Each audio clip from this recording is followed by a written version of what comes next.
Well, it's been an awesome day so far. I hope you're enjoying your father. All the fathers out there, raise your hands for me for a moment. I just want to see how many daddies. All you daddies to be, raise your hand as well. We got a couple of those in the house.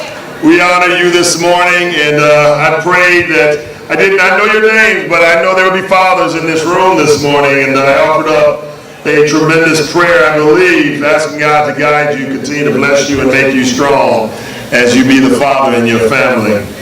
You know, Father's Day is a great day, like a lot of holidays, and as I said earlier, but some of us have different emotions about them. If you guys remember on the Mother's Day, I was really up, and I was able to share many lessons that I learned from my incredible mother. And I made one statement, I said my mom was the best father that a guy could have.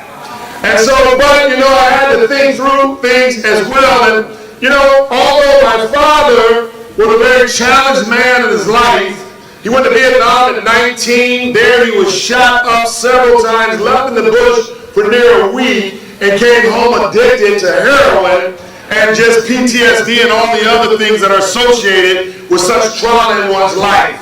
And that translated in not really understanding fatherhood, and he was also a foster child, adopted himself, and therefore many things played a part in his value system as a dad, and so it wasn't that great for me.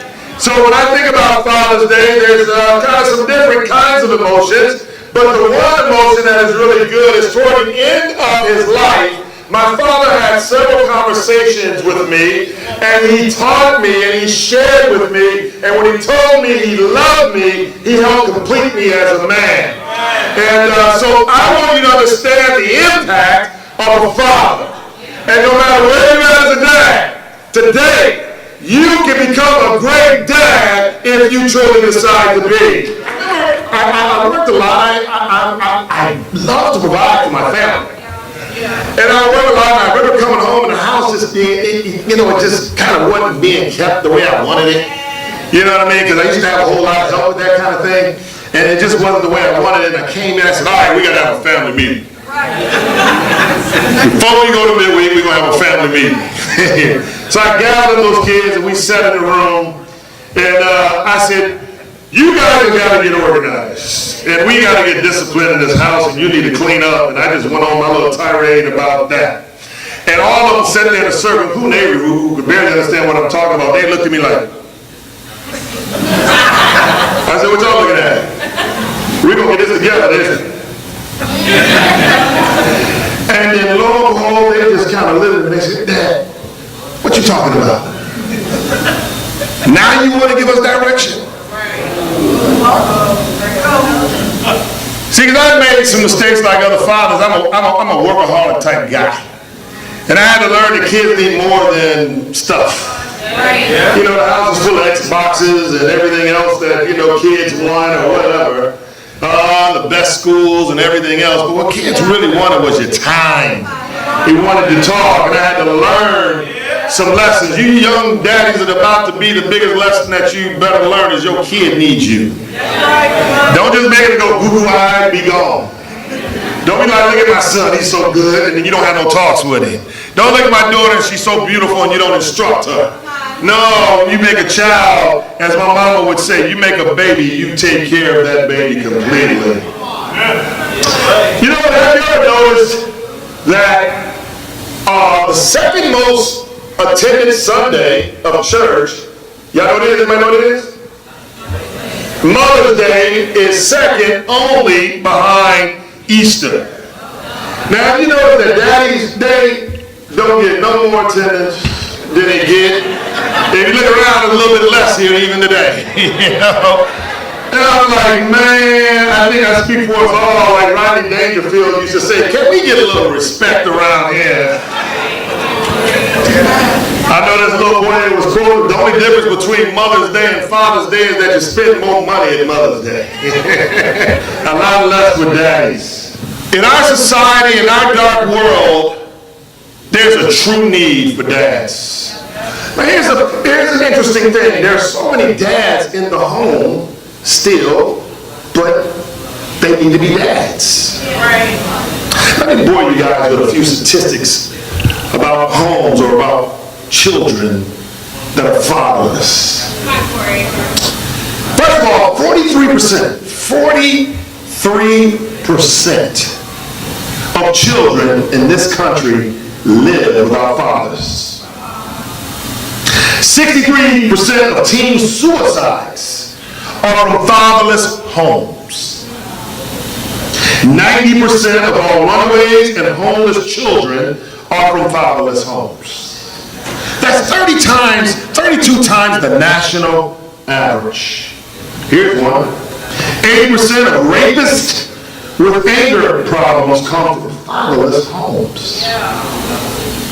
85% of children with behavioral problems come from fatherless homes. 71% of pregnant teenagers lack a father in the home. 71% of all high school dropouts come from fatherless homes.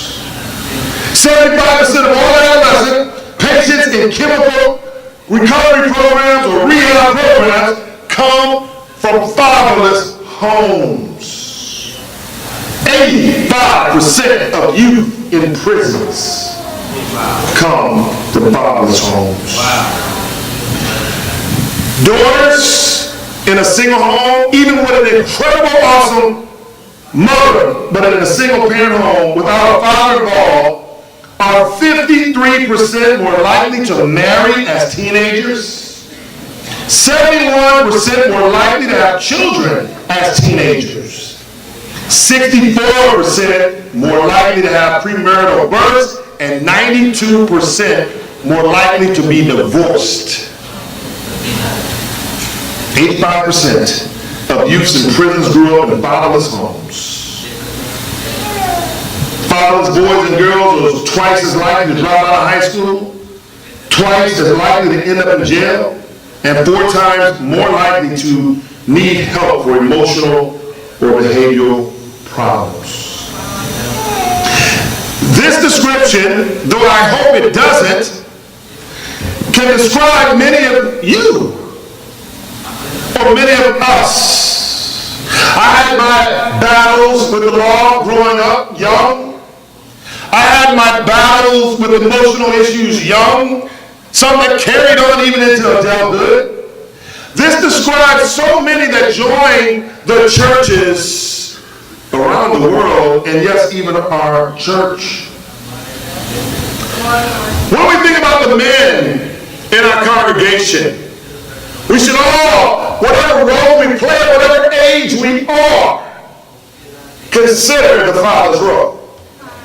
Consider what the man means to the families, to the strength of the families, to the strength of the next generation, to the value system that's being developed of every child sitting in there in our kids' kingdom.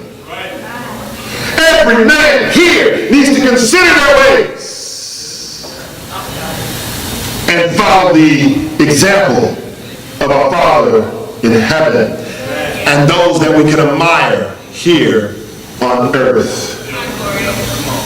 We are fathers and sometimes don't even know it. A father does not just come by biological means, but all true fathers come from love. Dads, fathers, I simply state this: you are important, and we need each of you men, whether you have children or not, to be the kind of father or role models that God has intended you to be. But what does a godly father figure look like? There's so many renditions of it. You know, in society today, it even says it's okay that you got one parent and you got the one mom. 90% of single parent homes are women. I'm in the minority to have done it. And I don't look for a pat on the back. I think any two adults that make children, that comes with the territory. you raise those children to be responsible adults. And if you're a Christian, you teach them the values of Scripture, that they may apply that into their lives and live eternally.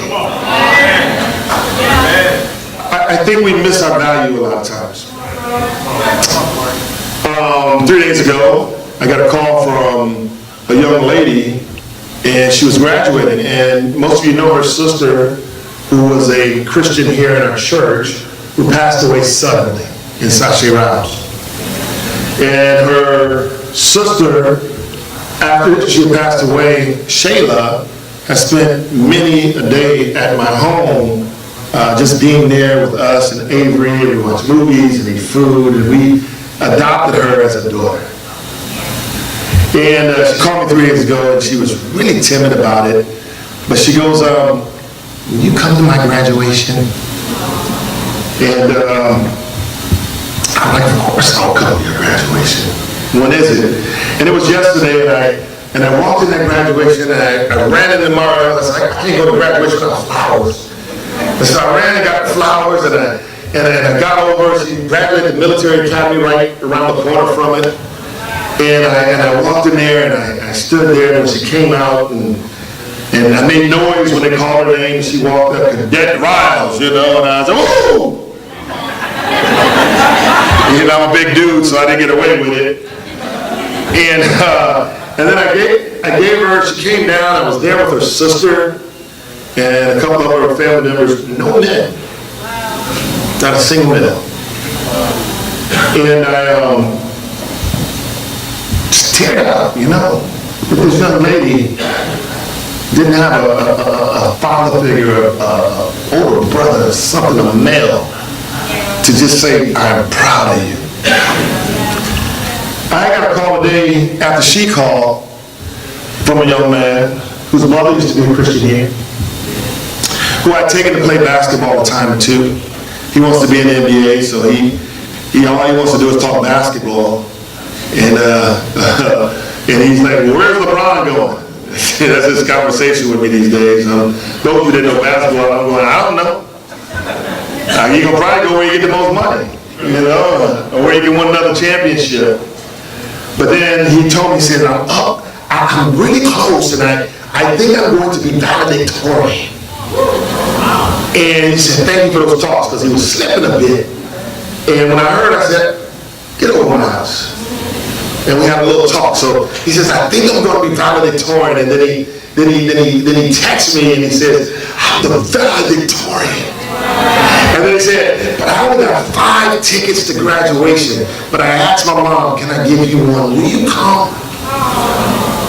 I said, Kenny, no way in the world I miss your graduation, buddy. No way in the world will I miss that. And that's tomorrow. And I can't wait. Now I don't know if you don't want some flowers, but maybe basketball or something. I might lose my, lose my place with them by bringing some flowers, And then my own little niece, Alicia, who many of y'all met, she has the autistic son, and then she has the twins. And she called, and she called me Uncle Corey, and she said, okay, the twins said, can Uncle Corey come to our graduation? Now, they just graduated from kindergarten into 1st grade. I'm like, look, it's not a graduation. I do got some work to get done around here, And he said, that is your work. I said, I'll be at that graduation. I want to tell you those stories first, because when I think about the 3 things that I see, the first one is point 1, is provision. God promises to provide for us. Now, unfortunately, many of us tend to view God as we do our earthly fathers, and perhaps they did not provide as well. But God's promised to provide for us. One of my greatest joys ever is to be able to provide for my family. Nothing gives me a greater sense of pride Not people knowing me. In fact, going into Shayla's thing, she didn't have a ticket for me, but they knew me at the door and let me in anyway. But the pleasure of being with her, oh, it overrides that stuff. It's a joy to see my children healthy, happy, they're clothed, they're eating well. I try always to provide the things that they need even without them asking. It is such a great joy to provide for my children. How much more joy is it for God to provide for us? It is God's desire to provide for us more than material things. Sometimes we view our father, that's what it was. You know, my dad, I didn't know him young, and by the time I did know him, I was already on my way and I didn't really need anything, at least things from him. Fathers, but I will tell you, there's so much more than money and material things we need to provide. Let me tell you, yes, as I grew up the ranks of basketball, I heard the coaches saying he's going to be good. As I got better, I heard the crowd say he's a bad man. As the commentators talked about it, they say he's a diamond and blue chipper. Y'all know who that is. Dick Vitale. But I never heard my dad say, good job. I never heard him say from the stands, that's my boy. I always heard my mother, and I went to the father-son's events with my mother, but it was a female's voice I heard. And God provided, and God wants us to understand there's so much more to provide than material things. In 1 Timothy, chapter 5, and verse 8, you read that with me. He said, but those who won't care for their family, their relatives, especially those in their own household, have denied the true faith. Such people are worse than non-believers. Paul was giving instruction on how the church was to act and live and treat each other. He tells them that if a father does not provide for his family, he is worse than an unbeliever. Those that Paul is talking to, he is referring to the men of the church. If we do not take care of the family of the church, then we are worse than non-believers. The kingdom man, he is to protect, he is to provide, and he is to sacrifice whatever is necessary to get his family to heaven.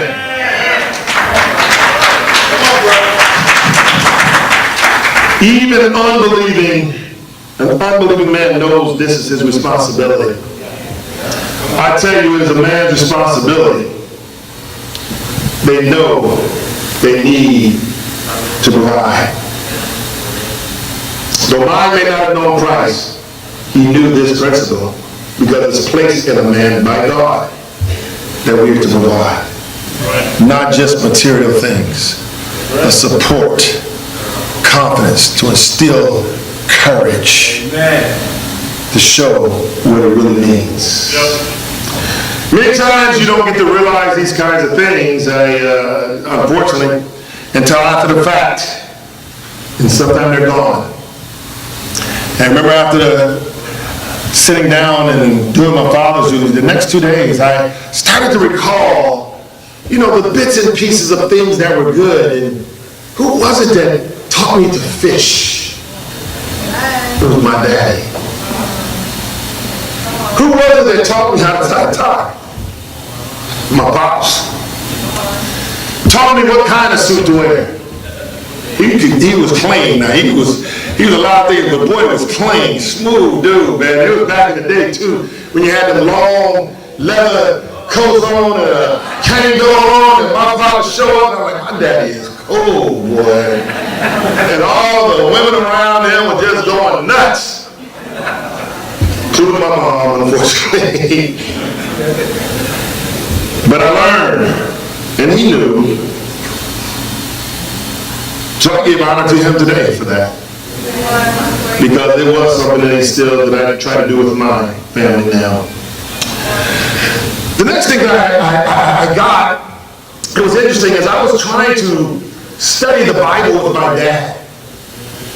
It was interesting, because I was trying to give him instruction into eternal life, and he was trying to give me some instruction about life. And it may have been a little late, but he was doing his best to be able to instruct me. Now, it might have been a little later. And as I think about things with my own children, I go, ooh, I could have done better at instructing the kids. I was talking to a few people today. Most of y'all don't have a clue how to handle money. Most of y'all come from, a lot of y'all come from broken homes because the parents in the home were never taught how to be a husband, how to be a wife. Some of us are parents now, and nobody set us down and said, this is what you do. Although there's no real manual, but to set us down and to teach, to give us instruction. I'm so thankful though for my mom in that area too, because she's the one that taught me about money. But my dad, although I didn't know him, he wasn't around me very much, he did keep the same job for 25 years and rose up from just a guy in there, forklifting operator, and up and up and up and up and up, and became a pretty successful guy at the Skill Tool Company that so many buy today. And he taught me how to work hard and stick to it. Don't quit because it gets a little difficult. And I believe without that teaching, those 5 times that I've gotten cut from basketball, in the first or the second time I might have gave up, and I would have never fulfilled my dream to be an NBA professional. Fathers, we got to teach our kids. We got to instruct them about life. You young fellas with these kids, don't miss your time with them. Pull your kids into your side. Those of you about to have children, get ready to instruct them. Start reading your Bible, looking at it more, understanding that it's going to be your instruction that is going to steer that young man straight. It is true that in old Hebrew times, the child up until about age 13 was with mom, and she was teaching him and nurturing him and putting these kinds of things inside of him. But once he reached that age of 13, Dad took over. Dad began to instruct him, teach him how to hunt fish, teach him about God. He began to instruct him in the ways of life. We need to instruct our children. Ephesians chapter 6, verse 4. He says, fathers, do not exasperate your children. Instead, bring them up in the training and instruction of the Lord. What exasperates a child is to be in confusion and frustrated and can find no answer and have no one to go and ask. An absent father, whether in the home or physically away, frustrates a child, exasperates a child. Because it's spiritual for a man to be there to instruct his children. Raise your children with discipline and instruction that comes from the Lord. Is for every action that you take, there is a consequence. Yep. That consequence may be good or it may be bad, but there's always a consequence. And I'm sure if all of you look back, you can see some of the wisdom that your father tried to implant on us. This scripture in Ephesians 4, though, that says don't provoke or don't exasperate the children, but to instruct them. He said, don't provoke your children, instruct them. Build them up. Instruct them.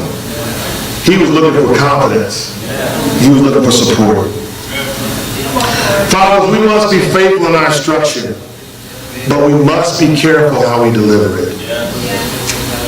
No one learns from nothing but criticism. And even as they age, they don't go away.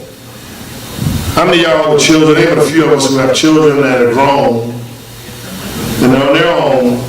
How many of y'all know they don't go away?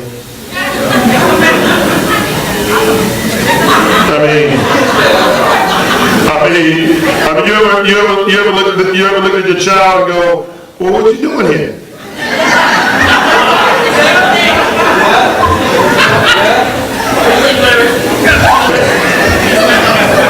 What you doing here?